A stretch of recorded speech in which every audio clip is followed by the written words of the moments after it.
Hi viewers, welcome to our channel. ప్రస్తుతం మనతో పాటు టీడీపీ స్పోక్స్ పర్సన్ సూర్యదేవ లత గారు ఉన్నారు. వారితో ఒకసారి మాట్లాడదాం. మేడం నమస్కారం. మేడం నమస్తే. మేడం జగన్మోహన్ రెడ్డి గారు జూన్ 9న ఉదయం 9:30 గంటలకు ప్రమాణ స్వీకారం చేయబోతున్నారు వైజాగ్లో అని చెప్పేసి వైవి సుబ్బారెడ్డి గారు ఒక ముహూర్తం అయితే ఫిక్స్ చేసేస్తారు. మేడం అంటే వీళ్ళు గెలుపు పట్ల అయితే డెఫినెట్గా ఒక ధీమాతోటి అయితే ఉన్నట్టు తెలుస్తుంది. మరి దీన్ని ఏ విధంగా చూడొచ్చు అంటారు మేడం? ఆయన ముహూర్తం పెట్టేస్తారు, ఇంకా కౌంటింగ్ కూడా అవ్వలేదు, ఫలితాలు కూడా తేలలేదు. మీ ఒపీనియన్ వీటిపైన? అంటే రోజు రోజుకి వాళ్ళ కేడర్‌లో నిరుత్సాహం అనేది వచ్చేసింది. హ్మ్.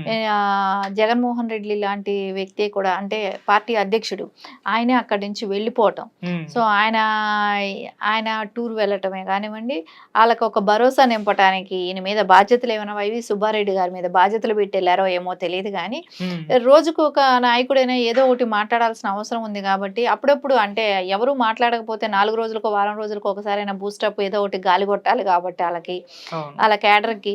సో, ఒక నిరుత్సాహంలో ఉన్నారు గాబట్టి, సో, వాళ్ళకేదో ఒక రకంగా మనం వాళ్ళకొక బూస్టప్ లాంటిది చెప్పాలనే దానికోసం చెప్తున్నట్టే ఉంది గానీ, హ్మ్. వీళ్ళు ప్రతిదానికి చీటికి మాటికి స్వరూపానంద సరస్వతి గారి దగ్గరకైతే ఎళ్తారు. అక్కడెళ్లి ఓకే. ఆయనే ముహూర్తం పెడతారు వీళ్ళకి. ఈయన ఈ పాటికే అక్కడికెళ్ళుండాలి. కానీ ఆయనకి వీళ్ళకి ఎందుకో చెడిందో ఏమో తెలియట్లేదు. హ్మ్. అక్కడికి వెళ్ళలేదు. సో, ఈయనంతట ఈయనే ఒక డేట్ ఫిక్స్ చేసేసి ఈయనే చెప్తున్నాడు.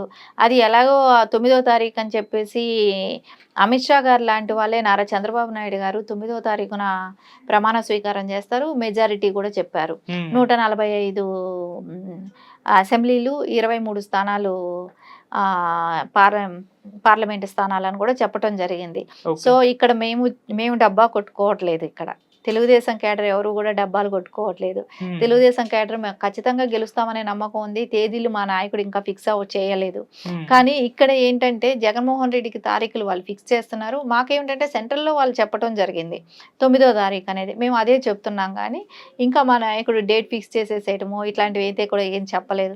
సో, కాకపోతే మా అందరికీ కేడర్‌లో ఒక భరోసా అనేదొచ్చింది. హ్మ్. ఎలక్షన్ పోలైన విధానమే కానివ్వండి, అక్కడ ఇప్పటి వరకు గతంలో లేకుండా ఉన్నంత 81% ఎలక్షన్ పోల్ అవటమే విధానం కానివ్వండి, హ్మ్. వచ్చిన వాళ్ళందరూ కూడా హ్మ్, పక్క రాష్ట్రాల నుంచి అలా కూడా అందరూ వచ్చి ఓటు హక్కు వినియోగించుకోవటమే కానివ్వండి, ఇవన్నీ జరిగేటప్పటికి ఖచ్చితంగా టీడీపీ మీద సానుభూతి పరులందరూ కూడా వచ్చి ఓటు హక్కు వినియోగించుకోవటం కానివ్వండి, వీటన్నీ హ్మ్. చూస్తే కాన్ఫిడెంట్‌గా తెలుగుదేశం గెలుస్తదనేది కేడర్ దగ్గర నుంచి కూడా నాయకుల వరకు అందరికీ కూడా ఒక ధైర్యం, ఒక బూస్టప్ లాంటిదే కానివ్వండి, ఖచ్చితంగా గెలుస్తున్నాం అనేది కూడా ఒక సంకేతాలు వస్తున్నాయి ఓకే. అందరికీ కూడా. హ్మ్.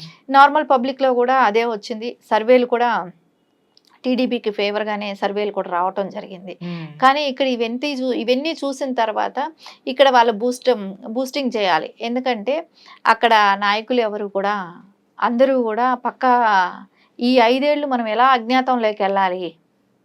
ఇప్పుడు మనం వేరే దేశాలు వెళ్ళిపోయే వాళ్ళున్నారు. వేరే పక్క రాష్ట్రాలు చూస్తున్న వాళ్ళున్నారు. హ్మ్. సో, మనం ఎక్కడ తప్పించుకోవాలి, మనం ఎక్కడ అజ్ఞాతంలో ఉండాలనే వాళ్ళు ఎక్కువైపోయారు వైసీపీలో. ఓకే. సో, వాళ్ళు గతంలో చేసిన దుర్మార్గాలే గానివ్వండి, అరాచకాలకే గానివ్వండి, రేపు పొద్దున మళ్ళా కేసులు ఫేస్ చేయాల్సొస్తదేమో. సో, మనం ఇక్కడి నుంచి వెళ్ళిపోతే బావుండును అని ఈ 10 రోజులు ఉన్న 10 రోజులు టైం వాళ్ళకి దానికోసం వాళ్ళు రెడీ చేసుకుంటున్నారు. హ్మ్. కానీ అలాంటి టైంలో అందరూ కూడా కేడర్ నిరుత్సాహపడకూడదని వాళ్ళు ఏదైనా కొంచెం వాళ్ళకి బూస్టింగ్ లాగా ఉంటది. వాళ్ళని మనం కేడర్ కోసం వాళ్ళు చెప్తున్న మాటలుగానే కనపడుతున్నాయి. కానీ కేడర్‌కి కూడా తెలుసు నిరుత్సాహపడుతున్నారు. ఈ మాటలు నమ్మటానికి కూడా వాళ్ళు సిద్ధంగా లేరు. ఓకే. ఎందుకంటే బొత్స సత్యనారాయణ మొన్న కూడా ప్రెస్ మీట్ పెట్టి చెప్పాడు. 9వ తారీఖు వైజాగ్‌లో ప్రమాణ స్వీకారం చేస్తున్నారని చెప్పాడు.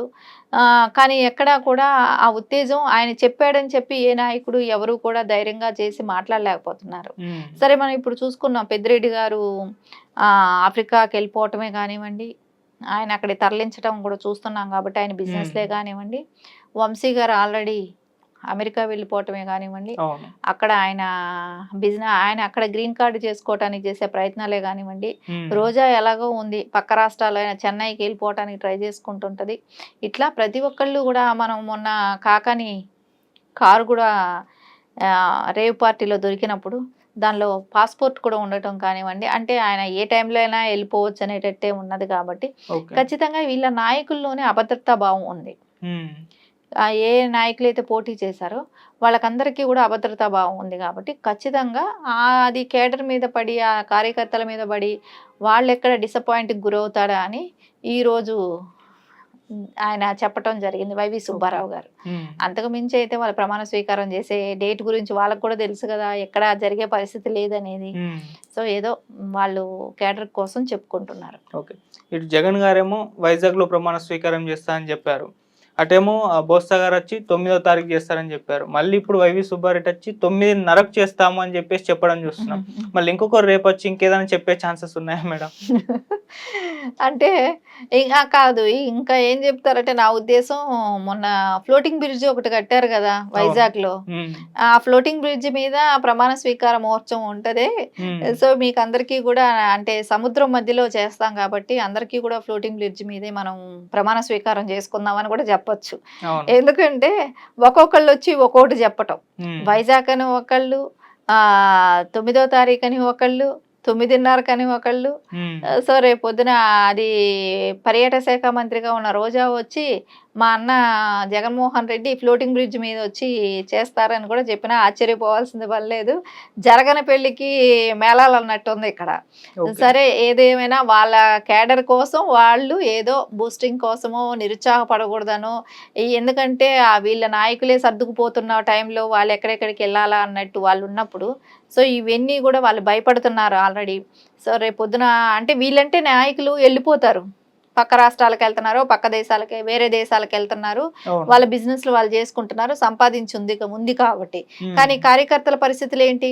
వాళ్ళతో చేయరాని పనులన్నీ చేయించారు, రేపొద్దున వాళ్ళ కేసుల్లో ఇరుక్కుంటారు. వాళ్ళ పరిస్థితిని అనేది ఇప్పటికైనా కేడర్కైనా తెలియాల్సిన అవసరం ఉంది. ఉమ్. ఎందుకంటే వాళ్ళ అవసరాల కోసం వాడుకున్నారు, అవసరం కోసం వాడుకున్న తర్వాత వాళ్ళ అవసరం తీరిపోయిన తర్వాత వాళ్ళ పక్క దేశాలకు వెళ్ళిపోతున్నారు, పక్క రాష్ట్రాలకు వెళ్ళిపోతున్నారు. ఇప్పుడు అక్కడ మధ్యలో మిగిలేది ఎవరు? కార్యకర్తలు. ఆ కార్యకర్తలని ఇన్ని రోజులు వాళ్ళ అవసరాల కోసం దుర్మార్గాలమైన పనులు చేయించడమే కానివ్వండి, వేరే వాళ్ళని కొట్టడమే కానివ్వండి, కొట్టించడం, ఇట్లాంటివన్నీ చేశారు కదా. ఆ కేసులన్నీ ఇప్పుడు ఎవరి మీదకి వస్తాయి? వాళ్ళ మీద, కార్యకర్తల మీదకి వస్తాయి కదా. వాళ్ళ నాయకులు ఏమో తప్పించుకెళ్తున్నారు కదా. సో ఇవన్నీ కూడా వాళ్ళు ఇప్పుడు అర్థం చేసుకోవాల్సిన అవసరం ఉంది. ఎటొచ్చి వాళ్ళు ముంచిపోయింది కార్యకర్తలని. వాళ్ళని ఎవరైతే నమ్ముకున్నారో, జగన్మోహన్ రెడ్డిని నమ్ముకున్నారో, వాళ్ళు ఈ రోజు అన్యాయం అయిపోయినట్టే అనిపిస్తుంది. అదేలాగా మనం చూసాం, వాలంటీర్ని రిజైన్ చేయండి చేయండి చేయండి చేయించాడు. ఈ రోజు ఆ రిజైన్ చేసిన కార్యకర్తల పరిస్థితి ఏంటి? ఇలాంటివన్నీ ఎవరైతే జగన్మోహన్ రెడ్డిని నమ్ముకున్నారో వాళ్ళందరినీ కూడా నట్టేట ముంచేశాడు అనేది ఇప్పుడు ఖచ్చితంగా వాళ్ళకందరికీ కూడా ఒక అవగాహన అనేది వస్తుంది. Thank you so much madam. Thank you.